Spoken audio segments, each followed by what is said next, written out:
Go ahead and get started.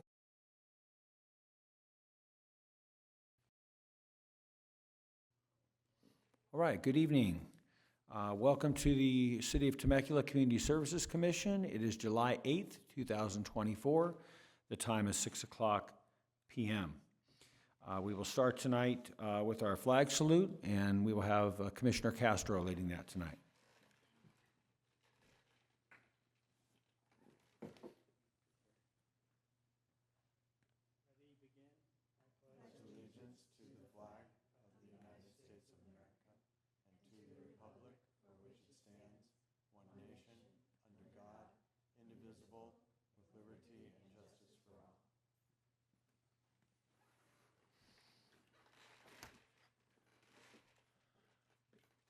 Okay, next up for our meeting is our roll call. We will have our Secretary, Isabel Morales, will call roll.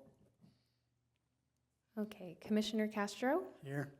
Commissioner Audi? Here. Commissioner Sizemore? Here. Vice Chair Hawks? Here. Chairperson Kingsburg? Here. All present, thank you. All right, thank you, Isabel. Okay, next on the agenda is the opportunity for public comments. Isabel, do we have public comments tonight? We have no public comments this evening. Okay, thank you for that. So that would move us into our division reports. And so we have two outstanding employees tonight who will be sharing some information with us about community services. And so first up, I believe, is Brittany Say, who's going to speak to Parks and Recreation in that area. And you've been working in the Welcome Center, correct? I understand now you're kind of moving over to City Hall? That's correct, sir. All right. Monday through Friday. You can find me at the front desk. All right. Well, that's where we'll look for you. And congratulations on what I understand to be a promotion there. So, Thank you. Good evening, commissioners. And if you don't mind, I'll just jump right in it. Let's begin with an update from aquatics. Swim lessons began in the month of June and had over 1,000 participants signed up, ranging from 6 months old to adults. This past month, the MRC pool was also open for aquatic programs such as public swim, aqua yoga, and water walking. The first special needs family night was held on June 21st and will be continuing on Friday nights through September. At the beginning of June, aquatic staff wrapped up pre-summer training. They continue to train every Friday morning for 90 minutes. Throughout the month of June, our contract classes division offered 131 camps with over 2,000 participants. Camps ranged from baking to basketball and coding to tennis, offering something to everyone in our community. In addition to camps, Youth Musical Theater performed 9 sold-out shows for Rock of Ages and Willy Wonka after 5 months of rehearsals. Summer Day Camp kicked off at the CRC on Monday, June 17th. For each of the sessions, camp staff offered fun games, crafts, and field trips for all participants to enjoy. The Teen Zone continues to offer fun activities for participants, such as making smoothies, having water balloon fights, and painting tote bags. The summer teens can also participate in teen trips. Last month, they went to Mine Trap Escape Room, and the next sold-out trip will be at the Wave Water Park. On June 8th, the skate park hosted a bike jam event with 20 participants in attendance. This will be the last jam event held at the skate park until resuming in October with a special scooter jam and costume contest. In June, we had 10 street exits, which brings us to 91 for the year. In addition to offering services and several clients, the team attended their monthly collaborative meeting with SWAG, Core, Code Enforcement, and Mission Hope. The outreach team has also been working with RSO and their drone team to keep an eye on the creeks within Temecula. Over at the library, they had over 21,000 visitors and almost 60,000 circulated items. They offered fun programs like Wild Wonders, rock painting, and Writers Club. Next month, highlighted event is Book Your Adventure with Christopher T. Magician. The rentals division had an impact of 5,140. As you can see, the parks are getting busier with 45 picnic shelter rentals in the month of June. The summer has also been busy for the events team with the return of Summer Concert Series. We've had 3 more concerts to offer in the month of July, so head over to the Civic Center Quad for a Thursday night show. The park maintenance team recently installed a new roof on the concession stand and the restroom building at Paloma del Sol Sports Park. The sports division is in the middle of field allocations for youth soccer and football leagues. They are also preparing for the return of the Adult Basketball League on July 16th, as well as adult softball and kickball on July 29th. The summer breaks gives us time to close fields for renovations before fall activities commence. That concludes the first section of our report. Thank you, and we're available if you have any questions. Okay, thank you, Brittany, appreciate it. We'll give commissioners an opportunity to ask questions or make comments, and we will start with Commissioner Audi tonight. Brittany, thanks so much. Really appreciate it. Great seeing you. Just a real quick question on an update for the skate park. Where are we at right now with that? We are looking at demolition starting sometime late winter, early spring. Oh, okay. So, yeah, Okay. we're working Great. our way through there. Yeah, So they're I- working on refining the design and getting everything lined up for that process. Wonderful. Yeah, Yeah. I heard we're having another jam in October, so that makes sense. Yes, not and then until that will probably late be the winter. last one Yeah. before it is demoed. We'll have to Okay. make sure we get lots of pictures and maybe have something celebratory. Wonderful, good to hear. And also, it's great to see that, and I don't know how long this has been going on, but those structured meetings with the community and organizations like Mission Hope, along with the homeless program. Yes, we're very excited about that. So we have representatives from Community Mission of Hope, which is now Mission Hope, Right. as well as our staff from TCSD's Homeless Outreach Program, staff from Community Development, since they're over code, so code enforcement officers, representatives from the core team from RSO, and then there's a representative from Temecula Valley Hospital who attends, and sometimes some other nonprofits as well. great. Oh, and RUHS, Riverside University Healthcare System, sends a member from their healthcare team as well. Love to see that collaboration. It's really valuable, really, really valuable. Thanks. Thank you, Commissioner Audi. Let's go to Commissioner Sizemore. Thank you, Chair Kingsburg. Thank you for being here with us tonight, Brittany. It's a pleasure to have you, and thank you for delivering that excellent report. Let's see. I just wanted to call out, and I really like seeing you guys using the drones for searching over the lake beds. I thought that was I like seeing you guys using the technology like that. I noticed that in the monthly report or city manager's reports a couple weeks ago, and I was impressed to see that.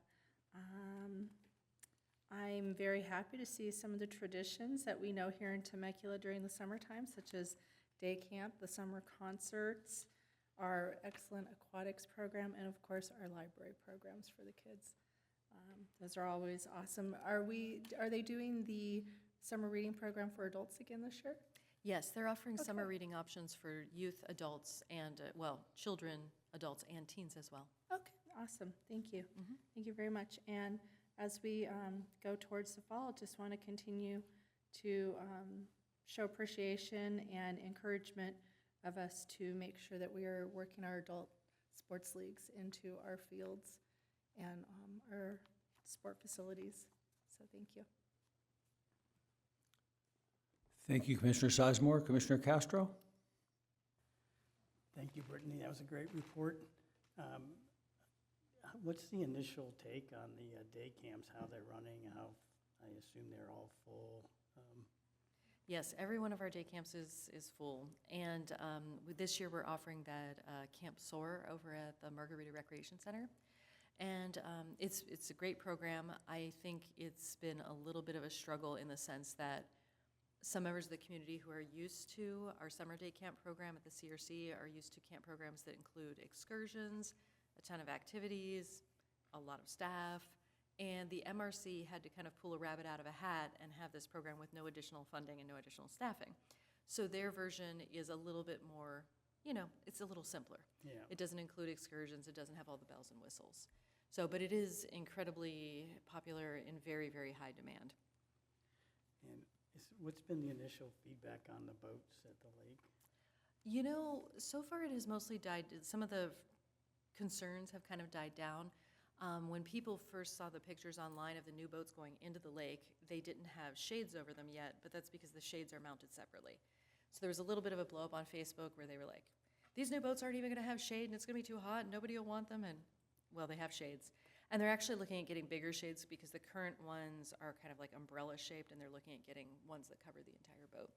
And then the pontoon boat has been so popular that the rental company is actually looking at adding a second one, which we're super excited about. Thank you. Thank you, Commissioner Castro. Vice Chair Hawks? Thank you, Brittany. Really glad to see that all the events going on in the summer. I have a few questions. The first is for the team trip.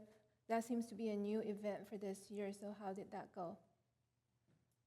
Was that the teen trip that was part of the summer day camp? Yes. No, the teen summer day camp goes on trips just like the younger summer day camp age groups every year. It's not a separate activity, it's part of summer day camp. Oh, the escape room is a day camp? The escape room was part of the, yes, it was the day camp Okay. excursion, yeah. Okay, great.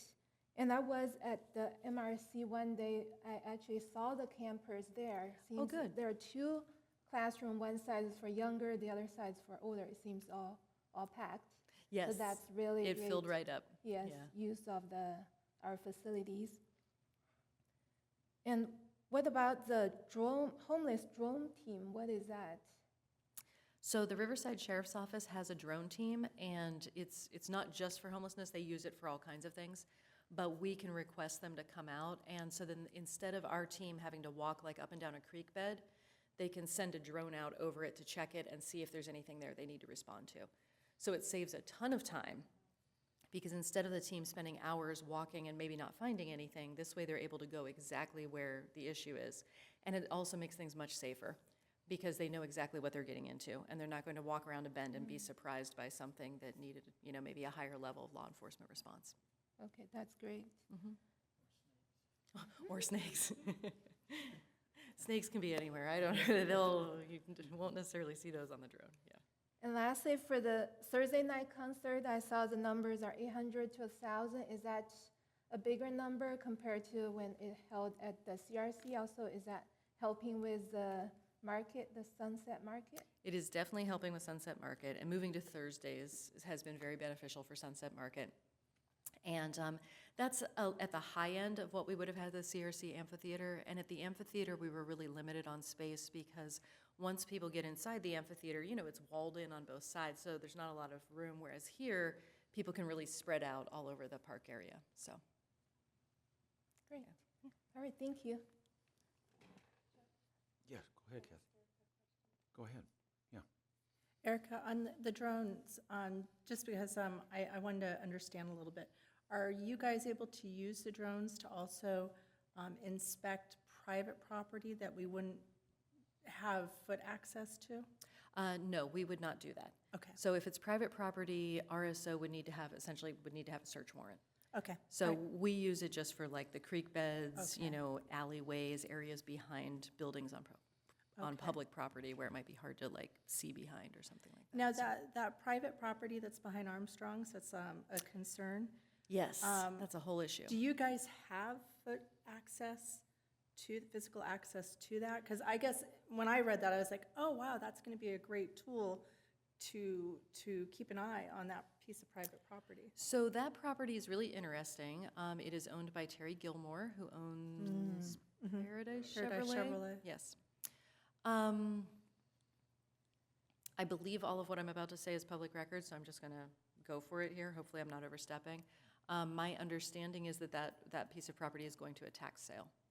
So right Okay. now, we can enter the property with the property owner's permission. Okay. So have somebody reach out to his team, we say, hey, we think there's an issue, can we enter? They always give us permission once we get a hold of them, so that's not been an issue. And then we go out and we take care of it. It being private property does have some problem, or presents some challenges in that we're not able to necessarily manage the property the way we would like to. So So we for can't example, go just in and clearing clear it. vegetation, yes, exactly. Also, because it's a riparian corridor, it's a blue line, so there are a lot of legal restrictions on what we could do with that property anyway. We did have a meeting with some members from the Department of Fish and Wildlife and Riverside County Flood Control. We believe there's least Bell's Vireo territory there, so nesting habitat. So there are already some restrictions on what we could do anyway. But if it were public property, we could do like a hand clearing where we get in, we don't use big equipment, we go in by hand and do some clearing. We could do more vegetation maintenance. And really the most important thing is we could improve sight lines. So we could take down the fencing that's up, and we could just make it so that part of what makes it very appealing for people who are maybe engaging in activities they should not be is that there's not a lot of sight line from the parking lot or from the street. If we owned the property, we could manage that aspect a little bit better and make it maybe less, inviting for that sort of So activity. with it being up for tax sale, is that something that the city can go in and, That are is- we considering it? That is what I have heard. This Okay. is not my area of expertise, so this Okay. is something we're working with community development on, and we've been in discussions with the city manager's office as well. That piece of property is definitely on our radar, though. However this shakes out, it is like a very high priority parcel for us because of this issue. So, Okay. All right, thank you very much for that information. Thank you, Yeah. Jeff, for giving me the opportunity. Okay, thank you. Yeah, I don't have too much to add. You guys, my colleagues summed everything up pretty nicely. I think there's a lot going on still here in summer, and good to see our library numbers up, and obviously people enjoying the aquatics programs. Nice to see we had a successful youth musical theater. And I observed the splash pad being a popular place this time of year as well. And good to get that feedback on the summer concerts, and I'm looking forward to attending on Thursday. So thank you so much, Brittany, for the report. Appreciate it. All right, we will next go to our arts and culture report, and we have Hilda Nieto here. Hilda, you work at the theater, is that correct? Yes, that's correct. All right, well, thank you for sharing tonight. We look forward to hearing from you. Thank you. I'm going to ask Hilda to maybe give a little bit of her own professional history here with the city, because she has been with us for, I think, 17 years total. Yeah, kind of around there. Yeah, I know there was a little break in the middle, but yeah, she has been with us in a number of different capacities. So if you don't mind just sharing kind of a little bit of your history, that would be great. Yeah, so I started over at the CRC back in 2007. So it'll be almost 20 years in a couple of years. So yeah, so I've been working there for a while, and then I have helped over at the senior center, and then at the theater for a little bit, and then I'm back at the theater right now. So I enjoy everything that we do here. So yeah, that's kind of where I started back in 2007. Yeah, and then good evening. So I am at the theater. I'm an office specialist. And then I do kind of take care of like the front office and volunteer programming and help Cherise where she needs any help in. So yeah, so I'll get started with the report. So for community outreach, starting off with them, they had a total of 136,710 reaches, which includes 5 reels, 32 stories, and 15 posts on Instagram and Facebook. Some other completed projects for the month of June include the submission of 2 videos to the NRPA, the filming of the first Beyond the Park video that features our TCSD director, Erica, which will be posted on the NRPA's Instagram page. And then our new mascot, which is pictured, is still waiting for a name. I know we're using our social media to get the votes and see what the new name is going to be. Over at Arts and Culture, they had 250 experiences with different artists displaying their arts throughout different city facilities.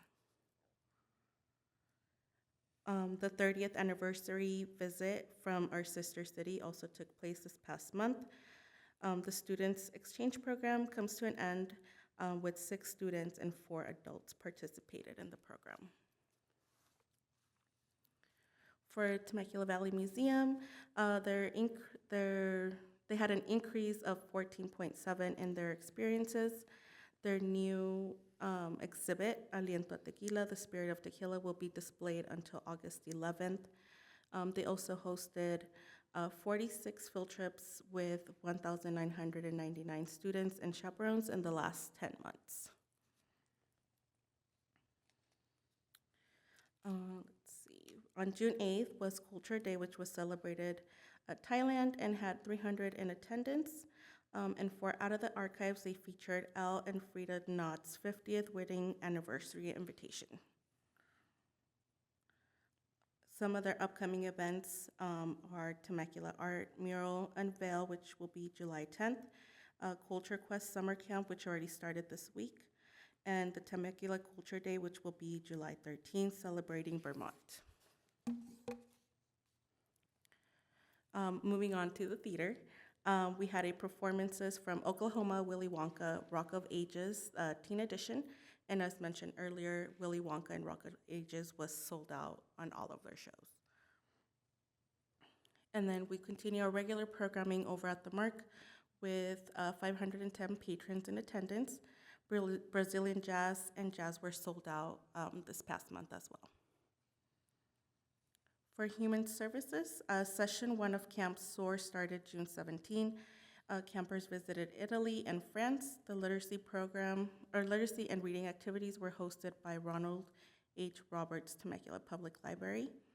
The food service program prepared and served 1,570 meals this month.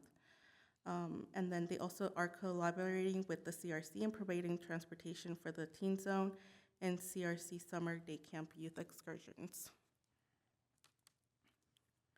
For inclusive service, the Little Library, free library at the MRC is now open and visible on the map at littlelibrary.org. And then our High Hopes participants enjoy their favorite songs and dance the night away at the High Hopes karaoke event. For our senior center, our seniors have been busy enjoying arts and crafts where they created coffee filter butterflies and a patriotic flag. The senior talks are now every other Monday starting in June. They had 25 seniors attend the talks that were sponsored by ABA Vascular and Royal Benefit Insurance.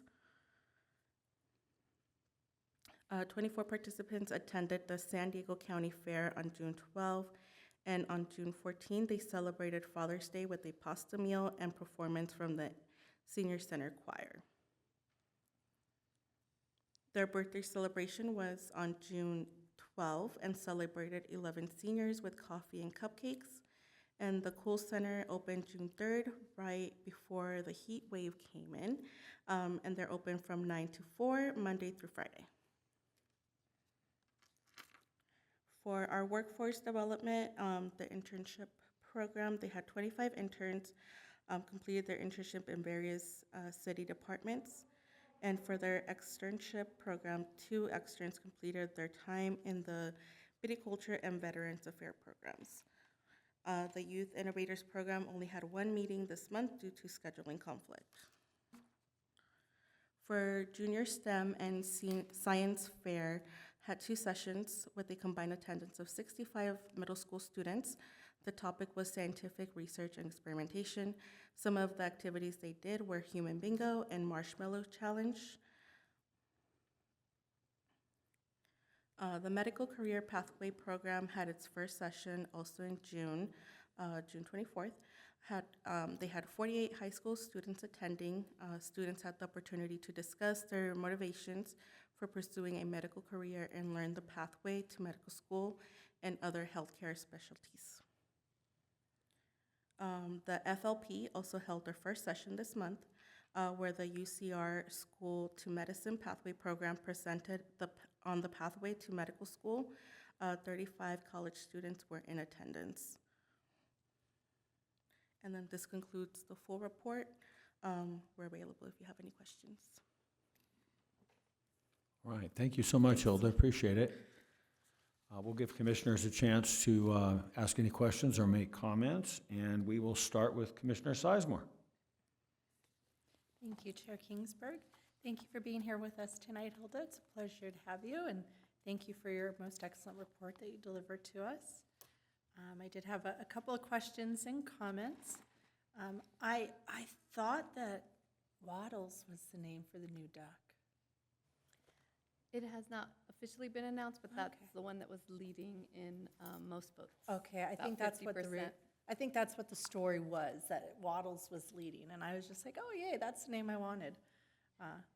Very cool. I do love watching everything you guys put on social media. It is so much fun seeing that. You guys have a very creative team. The social media team is so good that when I showed a video to my daughter, she said, wow, you have young people running your social media. I said, we do. That's awesome. That's really awesome. I'm looking forward to seeing the collaboration with the National Parks and Rec Association. That'll be fun. And I had a question. Maybe I'm not understanding. Culture Day, Vermont? Well, occasionally we'll feature a state. So we've Okay. done Alaska before, Hawaii. So we're taking a little bit of liberty Okay. and pairing it with whatever's going on in the news. Or so Vermont was a state that was chosen by our team, and we're just sprinkling in a state to represent our own country. Okay. All right. I saw that and I was like, it's always a country. Is there a country called Vermont too? Is it, maybe it's not Vermont, maybe it's Vermont or, yeah. Okay, good. I'm glad that it's not, okay. All right. Thank you very much for explaining that. And I've attended the last 2 art nights. They've been a little light for the gallery exhibits. And I think the gallery exhibits are one of the most special things. You get to go there, you guys have a little treat, a little appetizer treat. We get to listen to music, and so I don't know if there's a need to put more promotion, build awareness of the gallery showings, but I think attendance is a function of weather, other things going on. If it's only a solo artist, it's their family, friends that come. And then when it's a larger group like the Temecula Valley Art League, yeah. then we have greater attendance. So it fluctuates. We've been doing it since 2004, so it's been around a while. It does have a lot of recognition, but it's highly competitive on things to do in Temecula. Yeah, we really enjoy it. Thank you. It's become a nice highlight of our month, and you guys have nice little appetizers there at the gallery. And unfortunately, my poor daughter, we told her last month that we'd take her out to dinner. We'd all go out to dinner afterwards. And then my husband and I had our little finger sandwiches and our little crudité, and then we're like, we don't want to go out to dinner. We're sorry. So thank you for giving us that fun Friday night. All right, thank you, Commissioner Sizemore. Commissioner Castro. Thank you for the report. That was very informative. Today I went by the food delivery, the food service at Margarita Park, and our very own chairman was serving food, and I'm happy to report he was wearing gloves. And Do you then- have your food handler's card? You're going to have to work on that. Yeah. But Cecilia Solis gave me a very nice briefing on what they do. I was very impressed. I assume that the food was donated or prepared by businesses or people off-site, but it's, I guess, actually her and her team that do all the cooking. That's a ton of work, and I was very impressed and talked to a couple of the interns there working, and they seemed very happy to be able to do that. And so I think it's a great program, and hopefully the city gets a lot of credit for doing those kind of things. You know, I'm glad you brought that up. That is actually a program, as many of you know, it's an extension of the school lunch program. So basically, schools say, hey, we're not in session during the summer. Is there anyone we can partner with to continue to provide school lunches? and a good candidate is typically a city agency with park space. But originally, it was Charles Walker, who runs our workforce development programs, brought this idea forward maybe 10, 12 years ago. And it was absolutely poo-pooed, and the answer was, nobody in Temecula needs that service, nobody needs the free lunches, like we're not that community. And fortunately, you know, he kept advocating for it, and then Yvette took up the mantle, and she kept advocating for it, and as soon as we launched it, that program has been, they hand out every last sandwich, every last bag of food, every single time. So I think it's a good example of adapting to the changing needs of our community, but it's also an example of sometimes there are needs in the community that are off the radar, or at least off some people's radar. And it's really important that we have a, you know, clear-eyed assessment of what our community is, what our community needs, as opposed to just sort of, if I may, believing our own hype sometimes, you know? We're more than this beautiful downtown or old town area. We're more than just a retail hub. We're more than the wineries. We're, you know, an actual community that has actual needs. So I'm glad you brought up the program, and I appreciate all of you who have attended and helped and handed out food, because it's a great program. I agree, and forget what I was going to say, but, I know I was going to say, there's been a lot of discussion about that program on social media, on Reddit, and Facebook pages. I live in Somers Bend, and there's a couple of Somers Bend Facebook groups, and it's been brought up on there, and people talking about, take your kids to the splash pad and get lunch, and so it's getting a lot of notice. That's all I have. Thank you. I just want to mention it is a congregate that's meant for people to stay and you know, socialize and be there. It's not like a to-go or Yeah, just grab and go. I was amazed at how many people were there at the splash pad, but Jeff was saying that wasn't even a busy day, so. Yeah, the splash pad gets, from the moment it opened, it has been loved to death. I mean, it is really crowded. It gets really crowded. And with the heat we've been having, it's really nice that we're able to offer some respite. We are putting in a new splash pad over at the CRC. Super excited about that, because that one will have access separate from the pool deck. So even when the pool is closed, we'll be able to open that splash pad as well. It's a shame we had, this sort of predates you, Commissioner Castro, but when that first splash pad opened, we had a lot of problems. We had problems with the equipment. It was an issue, and it was so bad that for years you couldn't even like say the word splash pad in a CIP meeting. I was like poison, nobody wanted to touch it. But fortunately enough time has elapsed now that we're willing to explore this, and so being able to put that one in at the CRC will be great too. Thank you. Okay, thank you, Commissioner Castro. Commissioner Adi.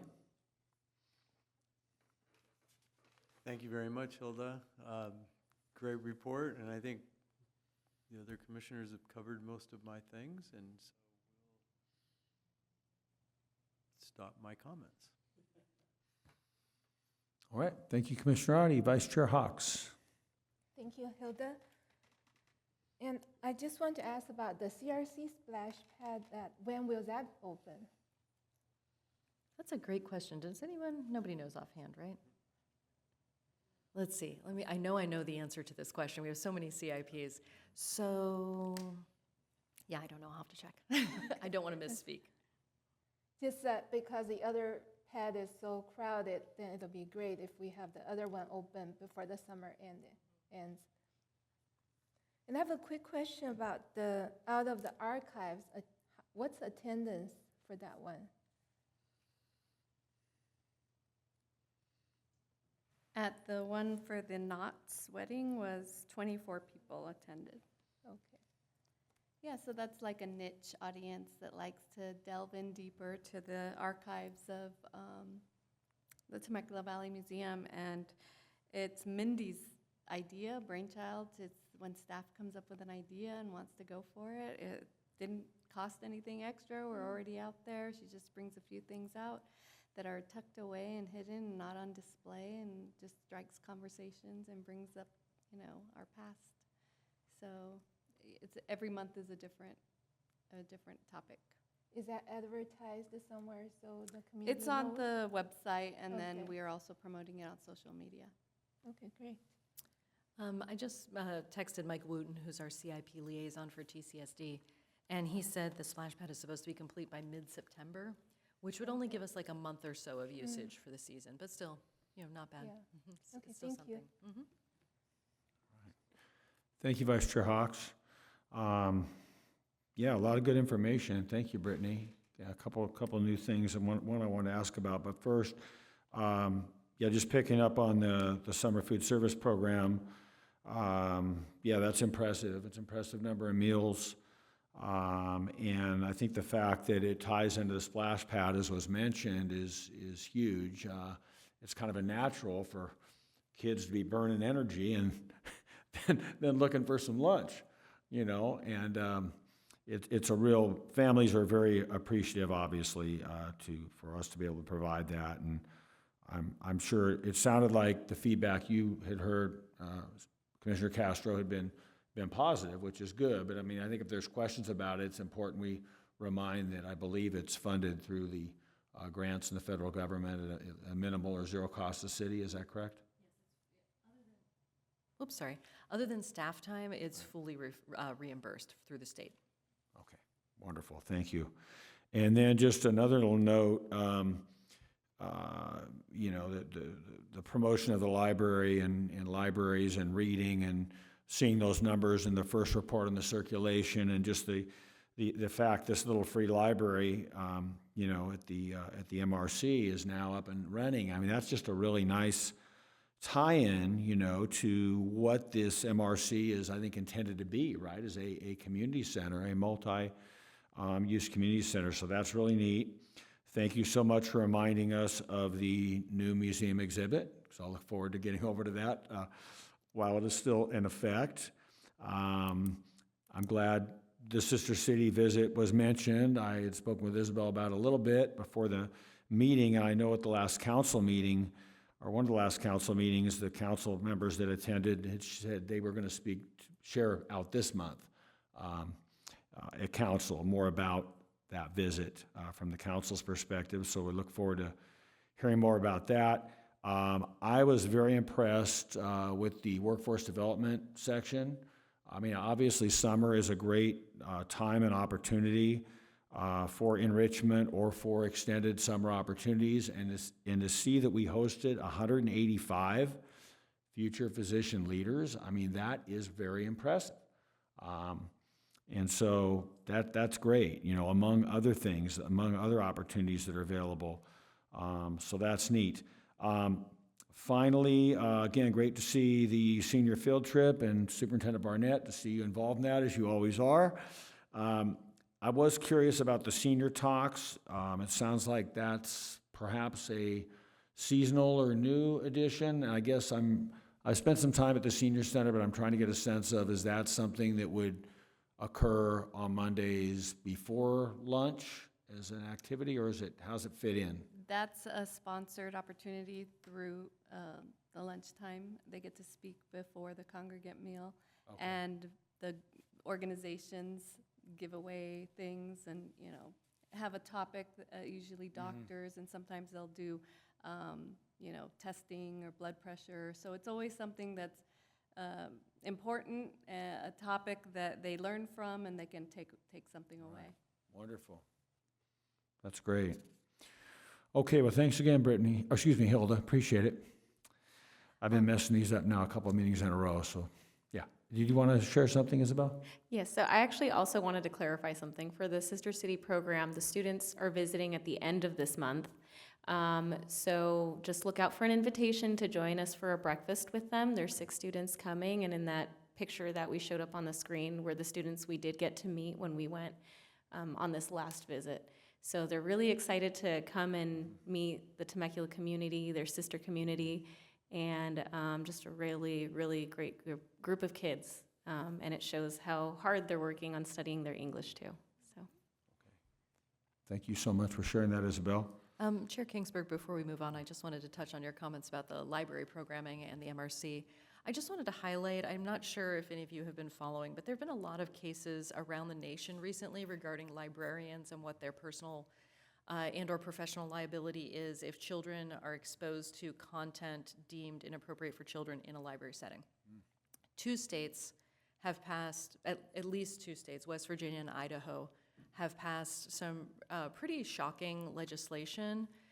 In West Virginia, it removed the exemption that protected librarians for if a child accidentally sees adult material or something that is deemed offensive in a library. And librarians in West Virginia can now be found criminally liable for that. The same way it would be if you were distributing, pornography to a minor or something like that. So it's really sending a chill through the librarian community in general. And then in Idaho, they passed a law saying that any material not suitable for children has to be placed in an area that is inaccessible to children, which for our library, we are very blessed. We have a gigantic children's section, we have a huge adult section, we have a youth section, a teen section. But for a lot of smaller, more rural libraries, that's not always feasible. So one library in Idaho actually just completely shut its doors to children because it's a one-room library and they can't physically segregate material that is not intended for children in a completely separate area. So these laws have been kind of gaining momentum around the country. We have had some Public Records Act requests for our library. Last year, we were asked to provide a list of every single title that had been purchased with public funds for the library, which thousands upon thousands upon thousands of titles. So I just put that out there so you can all be aware this is a thing. It is happening. So far, knock on wood, it hasn't happened here. But we are kind of watching it because it does, in a field that is already underpaid relative to the amount of education they need to have, like our librarians, to be a librarian and not just an assistant, you need to have a master's degree. And the company that runs our library is paying them in the low 20s an hour, like $21 an hour, $23 an hour. That's not a competitive wage for people with master's degrees. And given this is a field that is already struggling to recruit and retain young people into the profession, laws like these are only further discouraging young adults from going into this profession. So I just wanted to share that, let you know. Go ahead, Gary. Is it possible that we could have maybe somebody like Rosie come and explain the system and some of the things that we might need to look at? Yes, that's a great idea. Since Rosie's retired, we'll have Ginger come in and give a presentation. I would just observe that she will be very limited in what she can say about her own employer, which is Library Systems and Services, which is the for-profit company that is hired by the county to run the libraries.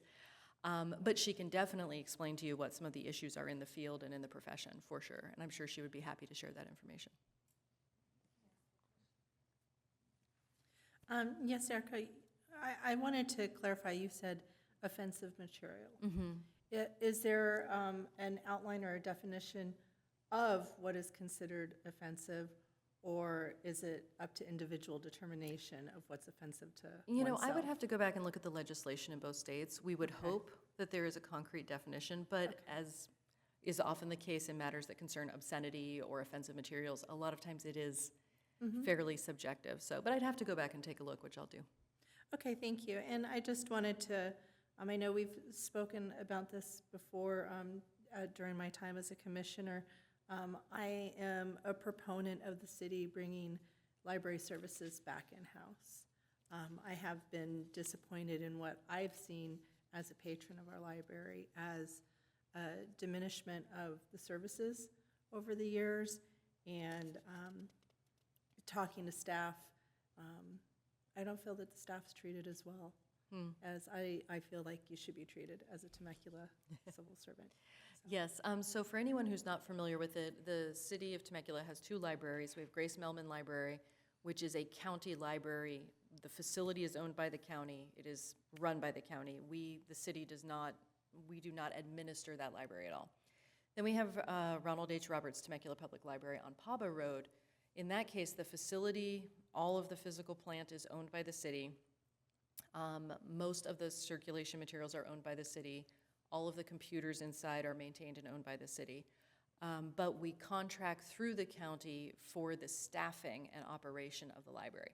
The county, in turn, many years ago, the county had librarians on their staff. They were public employees. probably 20-ish years ago, the county decided to subcontract that function to a private company, which at the time was Library Systems and Services Information, no, LSSI. So the formerly public employees became private employees of that entity.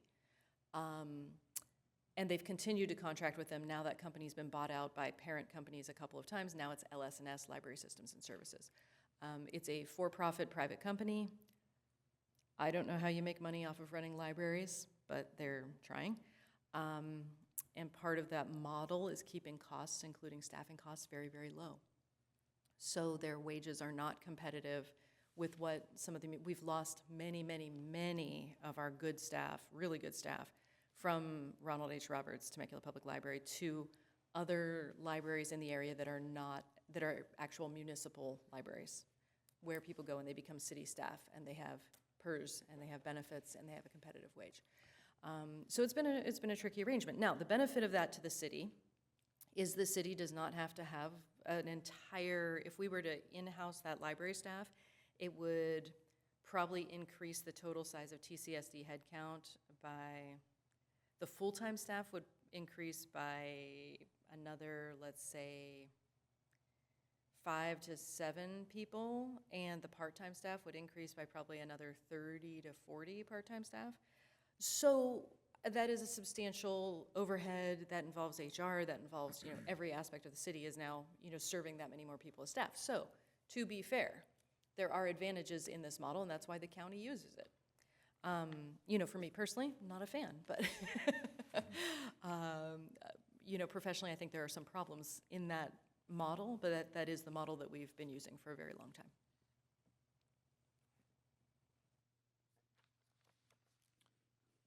Okay. All right, so we are going to move forward. We'll go to our consent calendar. And we have one item on that agenda for tonight, and that is to approve the minutes from our June 10th, 2024 meeting. Can we get a motion and a second, please, to bring that forward? I'll move to approve. Yes. Or I'll second. Okay, yeah, I did pick up Commissioner Castro's attempt or motion, so we'll say motion by Castro and second by Commissioner Sizemore. Thank you both. Okay, and I will go ahead and take the roll call vote. Commissioner Castro, Aye. Commissioner Audi, I was absent. I'm sorry. Oh, that's right, sorry. Commissioner Sizemore, Aye. Vice Chair Hawks, Aye. Chairperson Kingsburg, Aye. and the vote is unanimous, with the exception of the absence from.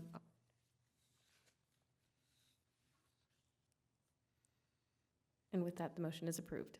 Okay, Apologies. very good. Thank you so much. Okay, that takes us then next to our director's report. Director Russo? I feel like I've talked too much already tonight. I just wanted to thank you all for participating in the 4th of July parade. It was, a great event as usual. I'm not sure if any of you made it over to the park. Park also, despite the heat, great time there. I also really want to thank staff, particularly, Dawn and Tracy pulled an insane, I can't even convey to you accurately. Dawn worked a 20-hour day on the 4th. Tracy was very, very close to that. On the 3rd, they were also working probably 16-hour days. And the rest of TCSD staff as well as Public Works maintenance staff. IT was out there recording the parade, live streaming it, which was great. Code enforcement works at the parade as well. It's really an all-hands event, and I think it may be transparent to the community how much effort goes into making that happen, but I know it's not transparent to you all. I know you all know and appreciate that, so I just wanted to thank you for your participation and support. Okay, thank you, Erica. Appreciate it. All right, next up are our commissioner reports, and we will start tonight with Commissioner Castro. I'd like to echo your comments on the parade. I thought it was very well done, very organized. I appreciate how well you guys treat us with the parking and the breakfast, and my family had a great time, and I really appreciate that a lot of the city staff had to give up their holidays so everybody else could have their holiday, and should be applauded for that. I wanted to comment on the Thursday night concert. I went to the first one. I'm still appalled. It was the Beatles. I really liked having it on in that area. There was I think a lot of people there, but it didn't feel crowded because the space is so open, and it was great to have access to the restaurants and the whole, all the vendors that were there. It seemed like the popcorn guy was doing a lot of business that night. It was really a great activity, and that's all I have. Thank you. Okay, thank you, Commissioner Castro. Commissioner Adi? Oh, well, it's great to be back. I have jumped in there and gotten involved. I mean, 4th of July parade, same thing. Kudos to Don and Tracy and all the staff and all the commissioners. And I have to say, with the exception of Dr. Hawk's husband and Commissioner Castro, everybody was driving very safely this time. So, also had an opportunity. Had an opportunity to been by 2 concerts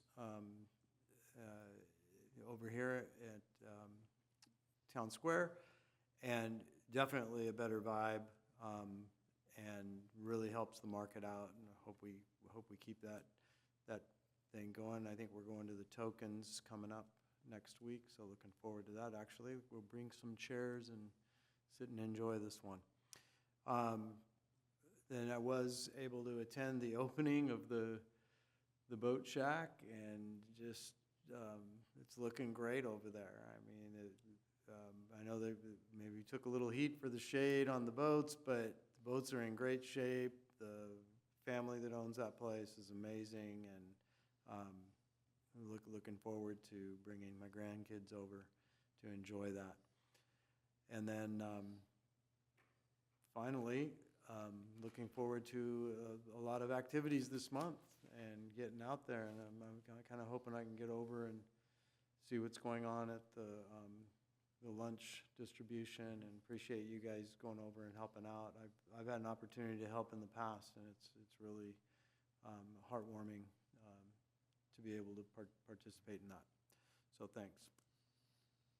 Okay, thank you, Commissioner Adi. Commissioner Sizemore? Thank you. Let's see, I wanted to start out with, I'm going to go chronologically in my time. Thank you to Lacey for giving me a tour of over where we do the homeless outreach programs. I got to spend some time with her and understand a little bit more about what happens over in that facility and how they help people in our community. So I appreciate her taking time to do that with me. And I wanted to say about the parade. It was very well ran. I really appreciated the organization and all the hard work. I noticed that we had 4,000 estimated in attendance. That feels low. Is that low in comparison to previous years? It's low relative to the holiday parade, but it's the holiday lights parade, but it's actually about on par for the 4th of July parade, which is always smaller. And it is larger than last year's, which was good. Okay, that is good. Yeah. That is good. Because one of my questions, I mean, I have a love-hate relationship with the 4th of July parade. I hate to go out in the heat, and I love to send my husband and make him take the kids and scouts and walk in the parade. But I know one of my intents as a commissioner is to maintain the traditions that our family has enjoyed. However, I can recognize that times change. And when do we get to a point with the 4th of July parade where maybe we have to look at it and go, I'm not suggesting that. I am not suggesting that. I'm just reflecting and thinking, and at what point in time do we question, are the resources and the costs for putting that on better directed towards everybody loves this park thing. I mean, they were lining up days beforehand. We stopped taking Rancho Vista because it became kind of chaotic. At what point do we kind of start thinking maybe we need to redirect those funds over there?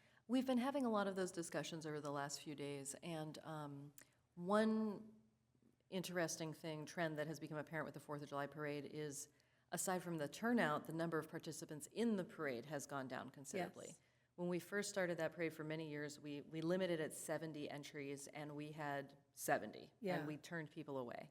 And for the last couple of years, we've had just over 40. Yeah. This year, we had 44, but we counted each of you as a separate entry. So Oh.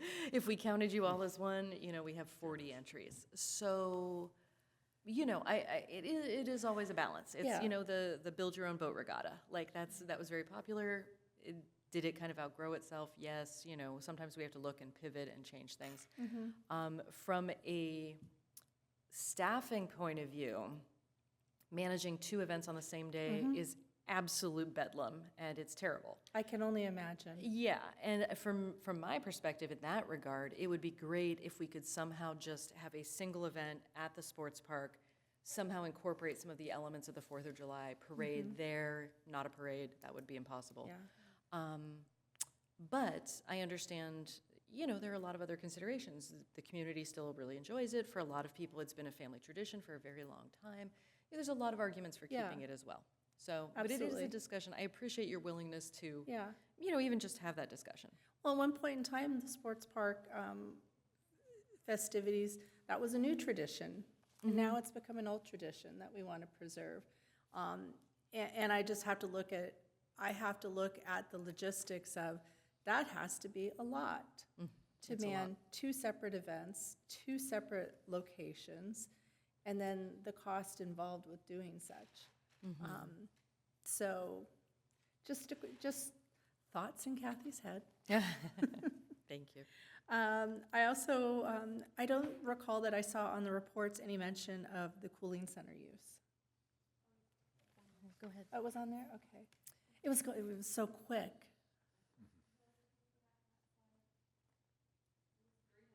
Plus participants. Okay. Jello, can you put the senior center slide back up if you're able to? Oh, thank you. Great job. There it Yeah, is. so down there at the bottom. Okay. Okay. And then the 304. Oh, yes, up at the top. All right, thank you very much. I appreciate seeing that. Another question I had, so today, my youngest is now 18, and he was so busy with AP exams and honors and Eagle projects that he never got a permit, so he went to get a permit today at DMV. And so driving down Diaz, I saw the bike trail all ripped up, and it made me kind of cranky. Because I kind of feel like you guys did a bait and switch. You guys built this wonderful bike trail, told me to get a bike. I got a bike, and I love my bike. And it was a big stress relief to take that trail. And now there's like no trail. And I'm looking at it, and it's like, oh my God, this doesn't look like it's ever going to be done over on Diaz. I will never bike that trail. I could die, and I will never bike that trail again. So what the heck's going on with my trail? Is part of the construction that's going on along that corridor, unfortunately. If it makes you feel any better, we are also pursuing adding new trail along 79 South. So the goal is to ultimately, when it's all said and done, have a giant loop that you could literally just cycle to your heart's content and make But it. when? You could circumnavigate Temecula on your bike. It Okay. will be a while, though. I apologize. So is Diaz, is there any estimate on when that portion's I'll going to look be into it. I'll find out for you. Okay, Yeah. okay, because I started to see some improvement on Nicholas, and I'm like, okay, I think I can do this. I found, okay, I can do this, and I can go back and do my circle, my loop, and then I saw it today, and I'm like, Yeah, I'll ask and find out what the timeline is. okay, thank you, I appreciate that, and I appreciate you listening to my grousing. I do appreciate that. Lastly, I just wanted to mention, like I just mentioned, my youngest just turned 18, graduated high school, grandma was out, kids were all out. A lot of just talking. My husband and I are going to be empty nesters, one adult living at home.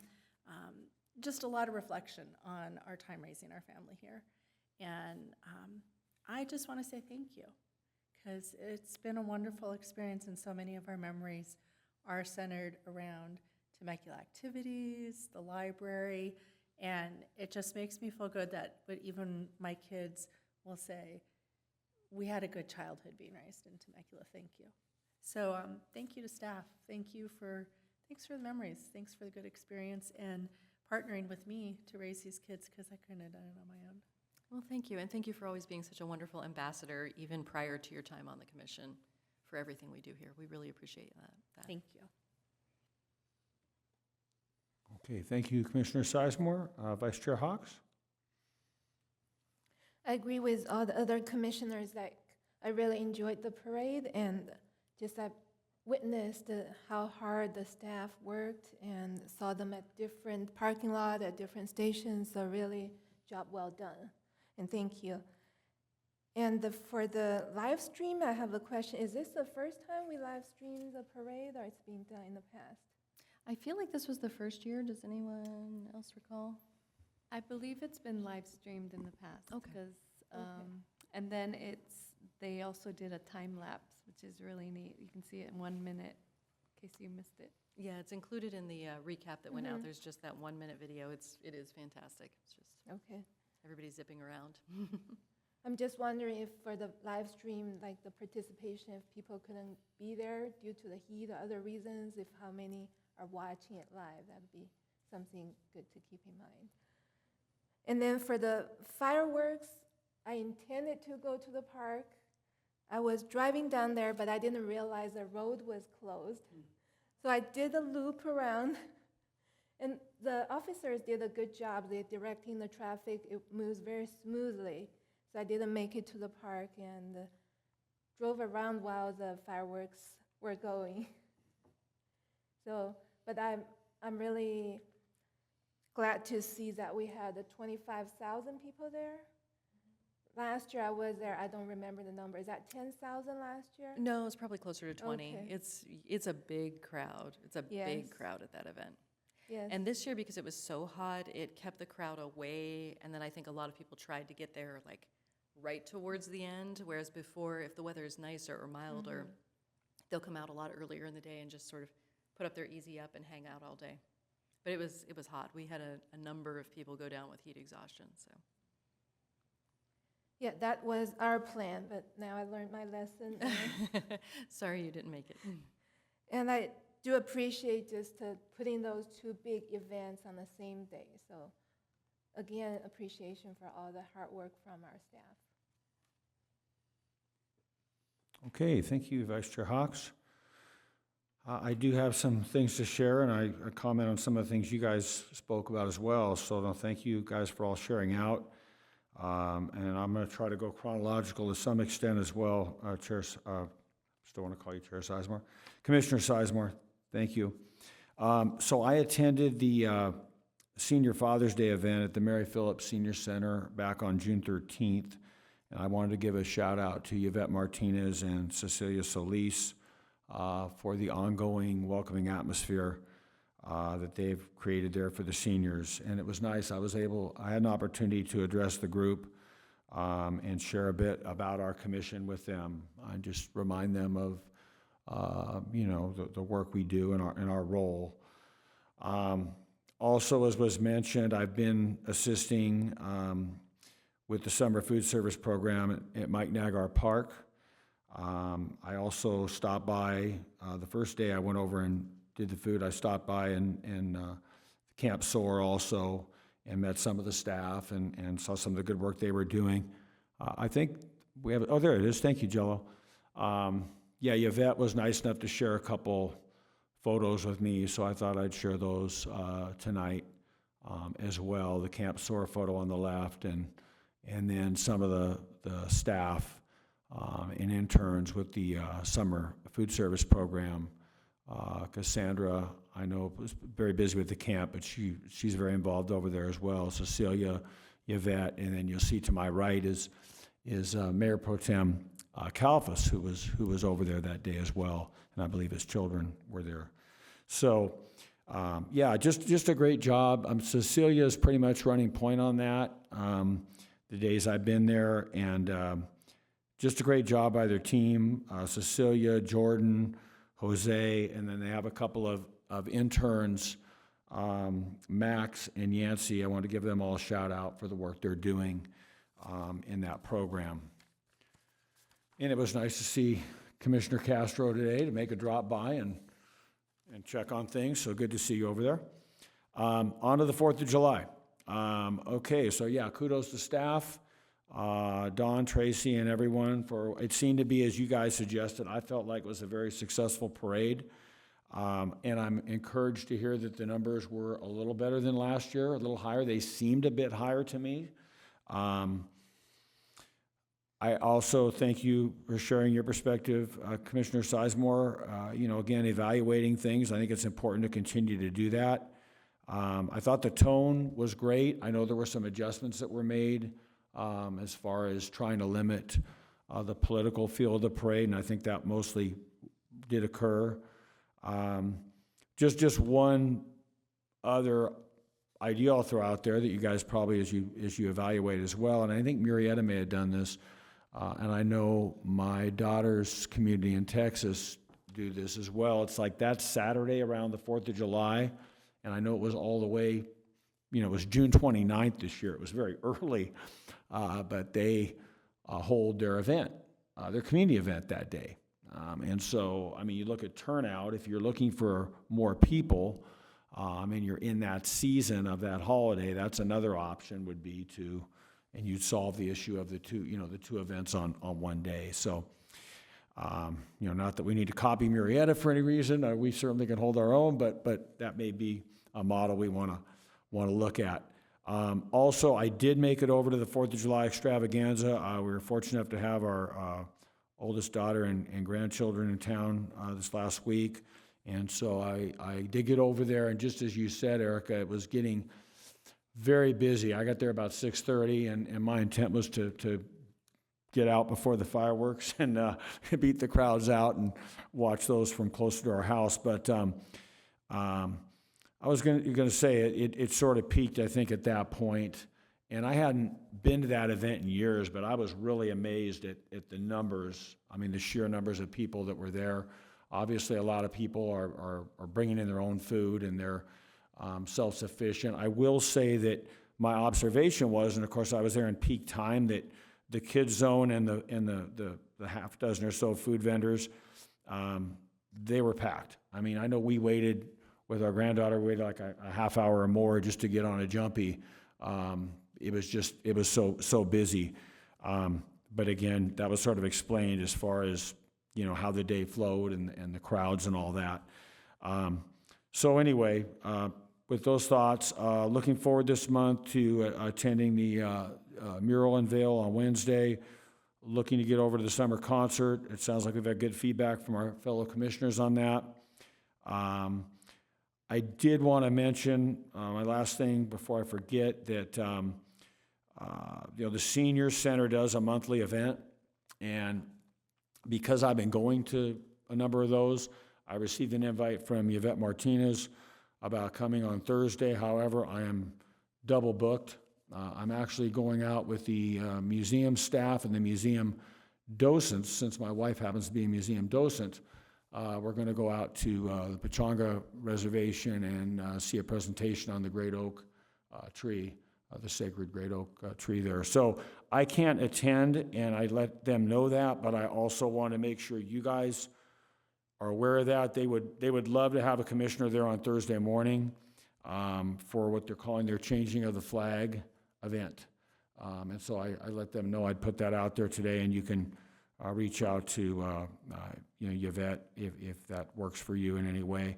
I think it's going to start about 10 o'clock with the seniors, and then they'll program from 10 to 11, and then they'll serve lunch after that. So if anybody can make an appearance, great. And then also, I noted social media. Not that I'm a big social media guy, but I'm learning a little bit more about it as I go. I got a social media blast the other day about the trail walks. The community service is going to be offering, and I thought that was really neat, something new, something different, highlighting some of our trails and neighborhoods in the community. So I believe they're coming up on Wednesdays from 6 to 7. There's one next week. There's one July 31st. And there's one the first week of August. So I don't know if you have anything to add to that or not, but Nope, it's a new initiative, and Yeah. I think it's really exciting. One of my goals this year, and moving forward, not just this year, is to emphasize the ways that people can recreate in our parks beyond just the playground or the pool or the pump track or whatever. And so, no, I think it's really exciting that we're, just kind of encouraging people to, get to know these facilities. A lot of times people do what they're familiar with, what they're used to, what's in their routine, and sometimes it helps to provide a way for them to check out something new with a little bit of guidance, and maybe they enjoy it and it becomes part of their new routine, a new way that they enjoy their community. No, I think it's great, it's simple, and it's an opportunity for people to get out in the community. So with that, I believe that concludes our meeting, and we are going to adjourn this meeting at 7:10 p.m. We will meet again on Monday, August 12th, 2024, in these chambers at 6 o'clock p.m. Good night, everyone. Thank you.